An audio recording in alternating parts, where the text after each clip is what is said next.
आपण विश्वासाच्या प्रवासात असताना, विश्वासाचा प्रवास करत असताना, पवित्र आत्म्याच्या द्वारे चालत असताना, येशूचा हात पकडून चालत असताना देवाला हे अपेक्षित आहे, देवाची ही इच्छा आहे की माझ्यावर विश्वास ठेवणारा माणूस हा आत्मिक समजूतदारपणाने भरलेला असावा. ही देवाची इच्छा आहे.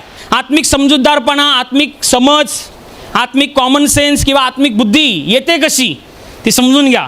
एकदम छोट्या 2-3 मिनटामध्ये सांगतो, फार सोपं आहे ते. जसं एक मूल लहान असतं, त्याच्यानंतर ज्युनियर KG, सिनियर KG, 1ली, 2री, 3री, 4थी, 5वी असा करत तो शिक्षण घेतो. बौद्धिक विकास होतो त्याचा, बौद्धिक विकास.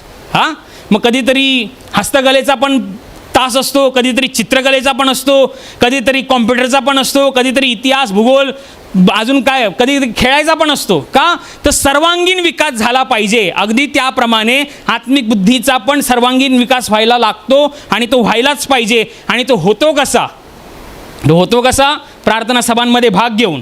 तो होतो कसा? व्यक्तिगत प्रार्थनेला बसून. तो होतो कसा? देवाचे शब्द वाचून. तो होतो कसा? दुसऱ्यांना सुवार्ता सांगून. तो होतो कसा? साक्षी ऐकून. लक्षात घ्या, सर्वांगीण जेव्हा आपण शाळेमध्ये असतो, सर्व विषय शिकवले जातात. सर्व, भूगोल पण, इतिहास पण, विज्ञान पण, गणित पण, मराठी पण, हिंदी पण, इंग्लिश पण, सर्व विषय शिकवले जातात. अगदी त्याप्रमाणे विश्वासाच्या प्रवासात चालत असताना सुद्धा आपल्याला सुद्धा सर्व गोष्टी पाहिजेत. काही लोक फक्त इकडेच रविवारच्या दिवशी इकडे येतात, तेव्हाच प्रार्थना करतात, बाकीचे 6 दिवस प्रार्थना नाही करत घरामध्ये. मग तुमच्या आत्मिक बुद्धीचा विकास कसा होणार? आत्मिक बुद्धी डेव्हलप कशी होणार? पण तुझा सर्वांगीण विकास कसा होणार? नुसता इतिहास तुम्ही शिकलात आणि विज्ञानाचा पेपर आला तर डोकं खांजवायलाच लागणार. नुसतं विज्ञानात शिकलात आणि गणिताचा पेपर आला तर डोकं खांजवायलाच लागणार. सर्व शिकायला लागतं अशासाठी की सर्वांगीण विकास व्हायला पाहिजे. अगदी त्याप्रमाणे तुमच्याकडे सुद्धा आत्मिक बुद्धीचा सर्वांगीण विकास होण्यासाठी तुमच्याकडे व्यक्तिगत प्रार्थना पण पाहिजे.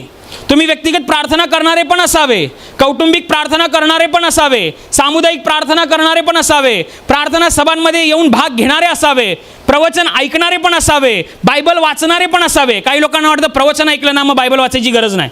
अरे पण तुला वाचता तर येतं ना? हो, वाचता येतं. अरे मग तू वाच, ते वाचायचंच आहे. त्याचा विकल्प नाही. देवाच्या राज्यामध्ये कुठल्याच गोष्टीला विकल्प नाही आहे.